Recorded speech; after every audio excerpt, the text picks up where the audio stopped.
Welcome. Have a nice day. Today is Tuesday, 6th of February 2024. This day in Indian history is famous for the Battle of San Domingo. In 1806, British naval victory against the French in the Caribbean. 1819, also the Treaty of the Singapore was signed by Sir Thomas Stamford Raffles, Hossein Shah of Johor, and Temenggong Abdul Rahman, and it is now recognized as the founding of modern Singapore. In 2012, the United Nations General Assembly designated February 6th as the International Day of Zero Tolerance for Female Genital Mutilation, with the aim to amplify and direct the efforts on the elimination of this practice. Starting the newspaper analyst with the newspaper, The Hindu states that Quad summit more likely after the United States elections in November. American envoy Garcetti.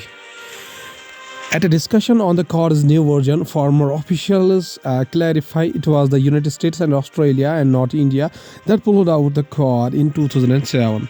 Prime Minister Narendra Modi with the leaders of the United States, Australia and Japan during the Quad Leaders Summit last year in Hiroshima, Japan.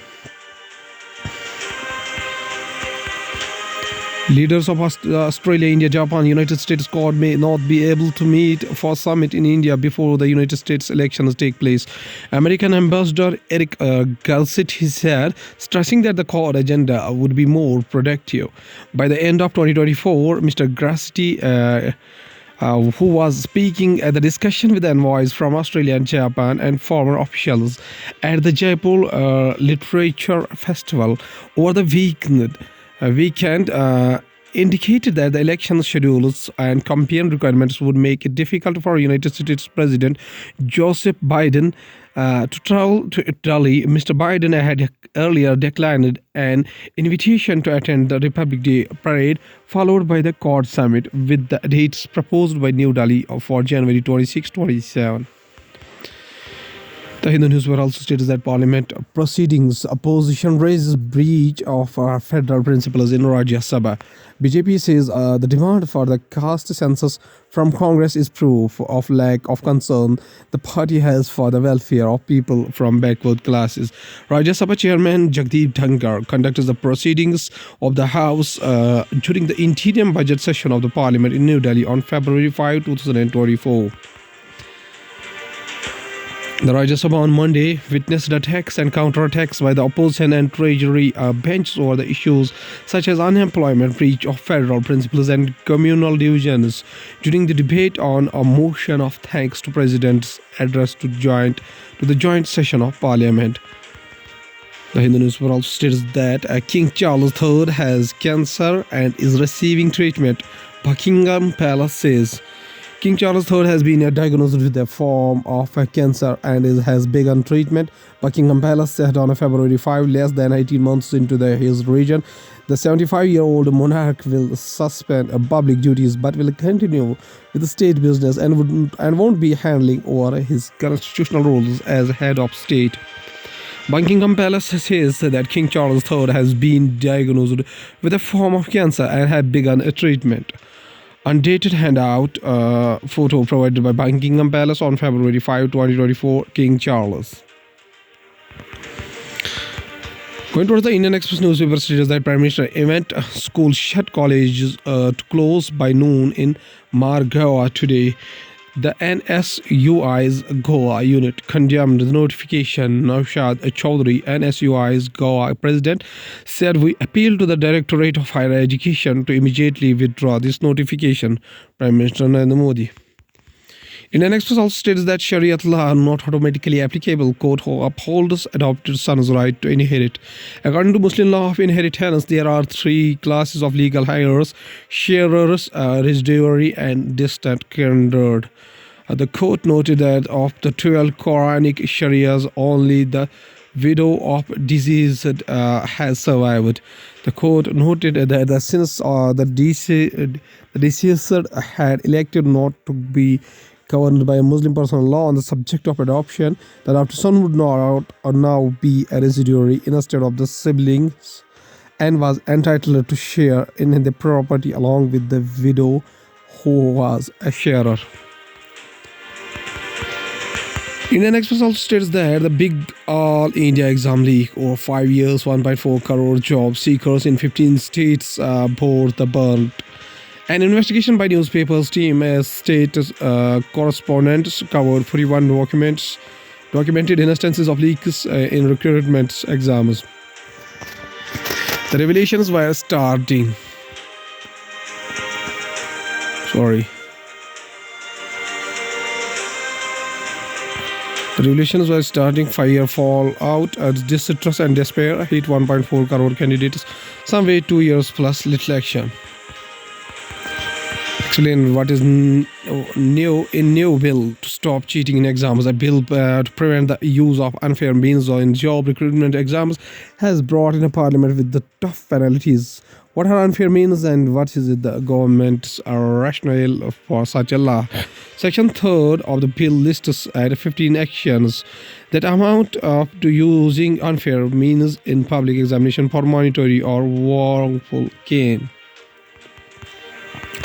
When towards the Hindustan Times newspaper states that King Charles cancer diagnosis was again full statement of Buckingham Palace. The announcement on Monday, February 5, 2024, that King Charles III has been diagnosed with cancer has come as a shock to many Britain. After patiently awaiting sovereignty for over 7 decades, King Charles of Britain has been diagnosed with cancer less than 18 months into his reign. Buckingham Palace announced on Monday that the 75-year-old monarch would temporarily step back from the public engagements to undergo a treatment with a hopeful return to full public duty as soon as possible.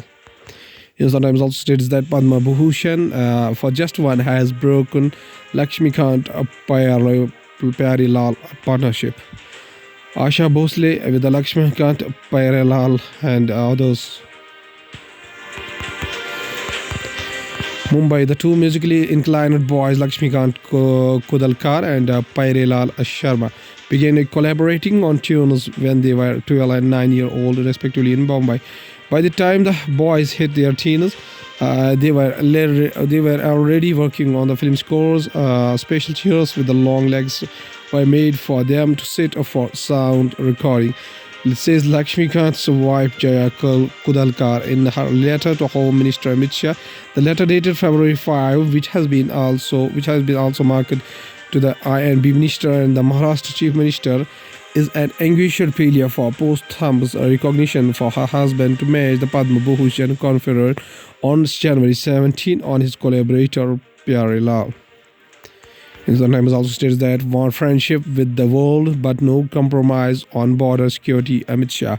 New Delhi Union Home Minister Mr. Amit Shah and others released the ORF Foreign Policy Survey during an event on the security beyond tomorrow fogging India's resilient future organized by the Observer Research Foundation.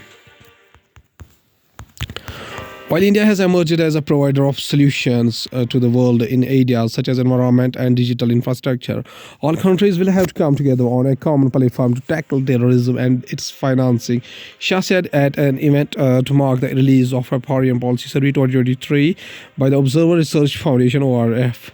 There's no gap between the foreign policy and the security policy. We want good relations with our whole world, but we also want respect for our brothers, for our borders, and the security of our nationals, Shah said, speaking in Hindi. Hindustan also states that peculiar fact, Supreme Court orders release of Tamil Nadu man is sentenced to 20 years under POCSO. Supreme Court has also waived the rupees 2 lakh fine imposed on the convicted by the trial court. New Delhi, the Supreme Court on Monday ordered the release of a man sentenced to 20 years in jail for the rape of a minor girl in 2014, who he married, invoking his powers under Article 142 of the Constitution that gives the top court to take the decision to do complete justice. The bench, headed by Chief Justice of India D.Y. Chandrachud, said it was invoking its powers under Article 142 given the peculiar circumstances of the case, despite having twice upheld the conviction and sentence of the convicted. The bench, also comprising Justices Sanjay Khanna and B.R. Gawai, also ordered the convicted to be released on the sentence already undergone and waived the rupees 2 lakh fine imposed on him by this trial court. Going towards the economy of the country from the business point of view, manufacturing sector saw employment profits improved despite pandemic blows survey. Total number of employees in were 2.550 lakh factories decreased in 2020 to 21 to 1.60 lakh crore from 1.66 crore in 2019 to 20. While the number of workers employed in the factories reduced to 1.26 crore from 1.31 crore during the same period. Profits in the manufacturing sector grew sharply for the pandemic affected years, rising by 42.3% CAGR to rupees 9.51 lakh crore in the 2021-22 as against to rupees 4.70 lakh crore in 2019 to 20. From the banking and finance point of view, JFSL shares surged 13.91% on reports of acquiring PPBL wallet business. A payment bank can raise deposit up to rupees 2 lakh, but it can't issue loans or credit cards. Geo Financial Service controls a Geo Payment Bank through a joint venture with the State Bank of India. Geo Payment Bank offered right issue of its equity shares, in which State Bank of India did not participate. Geo Financial Services Limited, JFSL, controlled by Reliance Industries Group, on Monday jumped by 13.91% to rupees 289.05 on the stock exchange following reports that JFSL is in talks to buy wallet business of Paytm Payment Bank Limited (PPBL), an associate of a 197 Communications Limited (OCL). However, shares of OCL, which runs the Paytm services, plunged by 10% to rupees 438.35.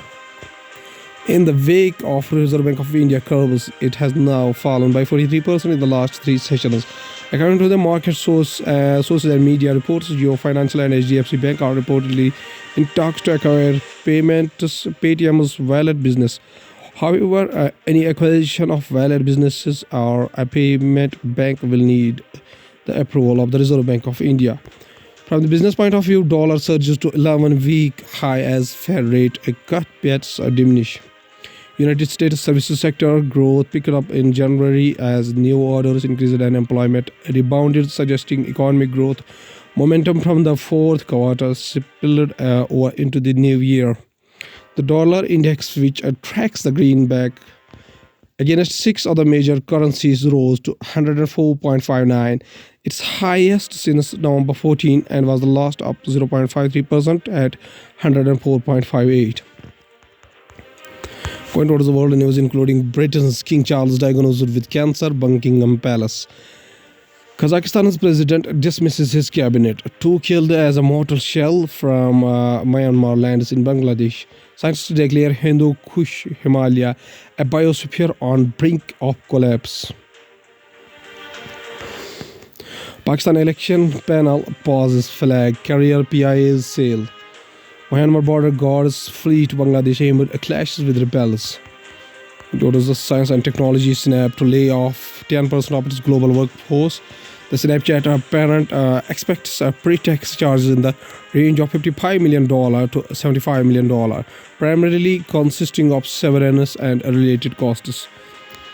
Snap said on Monday it would cut around 528 employees, or 10% of its global workforce, joining other tech and media firms who recently announced job cuts.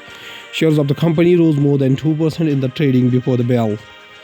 Snap Inc. is the parent company of Snapchat.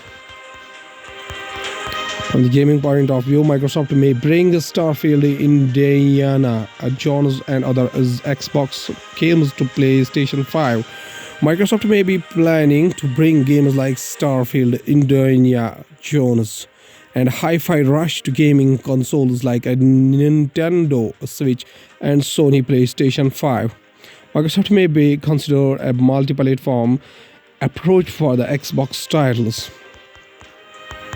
From the artificial intelligence point of view, Google Bard may soon be renamed to Gemini. Android application and a paid advanced version also underway. A leaked Google Bard changelog updated hints that the tech giant might soon rename the artificial intelligence-powered chatbox to Gemini. It also reveals details about the Gemini Android application and paid trial powered by Gemini Ultra.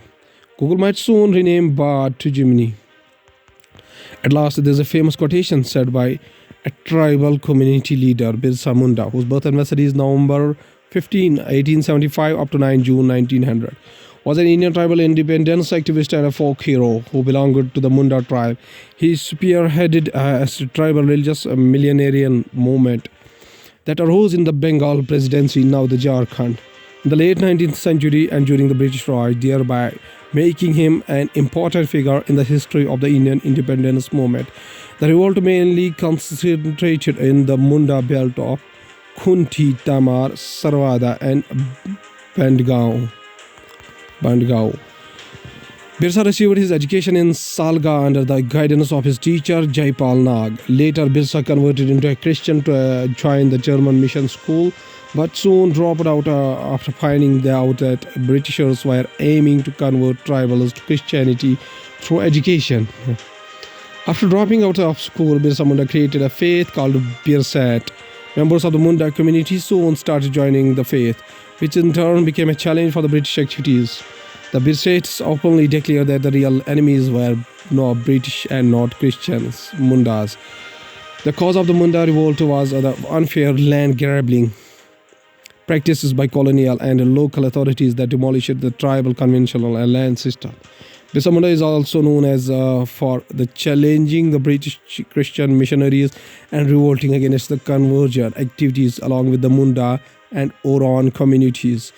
His portrait hangs in the Indian Parliament Museum. Munda says a famous quotation. He says that never underestimate the power of a united and determined community. Birsa Munda says also that the true measure of a man is not in his wealth or power, but in his compassion and empathy towards others. Okay, thank you.